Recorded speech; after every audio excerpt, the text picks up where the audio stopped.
Direktorat Reserse Narkoba Polda Riau berhasil menggagalkan penyelundupan puluhan kilo sabu dan ribuan butir ekstasi dari sindikat jaringan internasional yang berada di Malaysia. Dalam operasi ini, Ditres Narkoba Polda Riau berhasil menangkap 7 orang tersangka dan berhasil menyita barang bukti sebanyak 31,4 kg sabu yang berbungkus teh Cina berwarna hijau hingga kuning dan 2.397 butir pil ekstasi dengan nilai 32 miliar rupiah. Seluruh tersangka ditangkap di 7 lokasi berbeda di Kabupaten Bengkalis dan Kota Pekanbaru pada tanggal 15 Maret hingga tanggal 20 Maret tahun 2024 yang lalu.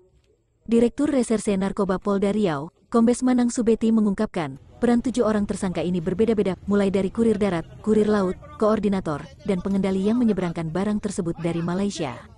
Barang haram tersebut dari daerah Muar Malaysia, yakni gudang pasokan narkoba. Modus operandi mereka, menggunakan kapal untuk memasok barang ke Riau melalui Selat Malaka. Barang haram ini, pertama kali mendarat di Pulau Rupat, Kabupaten Bengkalis, kemudian diseberangkan ke Kota Dumai. Tersangka berinisial S ini, adalah pemilik gudang narkoba di wilayah Malaysia. Ketika ada pemesan barang, tersangka S menyiapkan transportasi untuk mengangkut narkotika ini dari gudang menuju lokasi tujuan. Lalu pelaku menyiapkan kapal speedboat, kemudian masuk melalui Bengkalis, dan diseberangkan ke Kota Dumai. Untuk 1 kali pengiriman, S diupah sebesar 20 juta rupiah per kilogram. Saat ini, Ditres Narkoba Polda Riau masih memburu pria inisial O, yang merupakan pengendali, dan telah masuk dalam daftar pencarian orang atau DPO.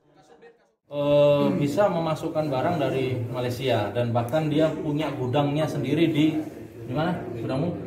Di luar, di Muar di Malaysia. Jadi ketika ada pemesanan barang itu dikirimlah ke gudang di Muar Malaysia, kemudian oleh tersangka ini disiapkanlah transportnya, yaitu menggunakan speedboat.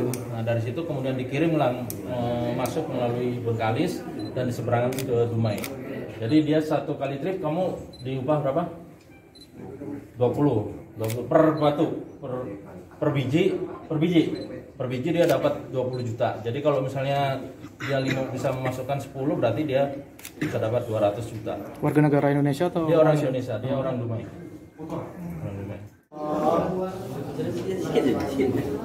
Akibat perbuatannya, pelaku dijerat pasal 114 ayat 2, Junto pasal 112 ayat 2, Junto pasal 132 ayat 1 Undang-Undang Nomor 35 Tahun 2009 tentang narkotika dan terancam hukuman mati atau penjara seumur hidup.